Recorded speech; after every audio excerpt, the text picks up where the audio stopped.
everyone, welcome back to English Amom. Xin chào các bạn, chào mừng các bạn quay trở lại với English Amom. Hôm nay cô sẽ hướng dẫn các bạn phần phonetics ở Unit 7, Recipes and Eating Habits. Ở Unit 7 hôm nay chúng ta có phần phonetics liên quan đến, đó chính là chúng ta sẽ đánh dấu các cái câu hỏi với đúng cái tông giọng của nó, sử dụng cái tông giọng là đi lên hoặc là đi xuống, đúng không? Cái ngữ điệu đi lên hoặc đi xuống. Vậy thì các bạn nhớ cho cô đó chính là chúng ta có hai dạng câu hỏi mà chúng ta đã được học về phần ngữ điệu rồi. Đó chính là dạng câu hỏi có từ để hỏi và câu hỏi không có từ để hỏi, đúng không nào? Dạng câu hỏi có từ để hỏi thì chúng ta sẽ xuống giọng ở cuối câu. Còn câu hỏi không có từ để hỏi thì chúng ta sẽ lên giọng ở cuối câu. Ok, vậy bây giờ chúng ta sẽ cùng cô thực hành đoạn hội thoại này các bạn nhé. Tony and Maya. Where's mom? Maya, where's mom? Câu hỏi có từ để hỏi và các bạn nhớ cho cô S ở đây được là Z, đúng không? Where's mom? Sử dụng tông giọng đi xuống, đúng không nào? Where's mom? Maya. I don't know. I think she's gone to grandma's. Okay, she's gone to grandma's. Right? Okay. She's gone to grandma's. Okay. Đây là câu hỏi không có từ để hỏi. Hay là chúng ta còn gọi là câu khẳng định. Câu trần thuật với ý là câu hỏi thì chúng ta sẽ lên giọng ở cuối câu các bạn nhé.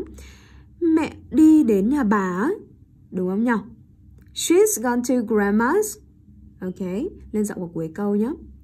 But grandma goes to her club every Thursday. Oh, then I don't know. Oh, then I don't know. What's for dinner? What's for dinner? Xuống giọng, đúng không nào? Câu hỏi có từ để hỏi. Chicken salad and fried rice. Salad and fried rice. Câu hỏi không có từ để hỏi, đúng không? Ok.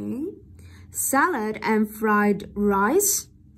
Lên giọng ở cuối câu, tức là nó là cái dạng trần thuật mang ý nghĩa là câu hỏi ấy, đúng không? Salad với cả cơm á, cơm chiên á. Okay. It's the second time this week we've had that.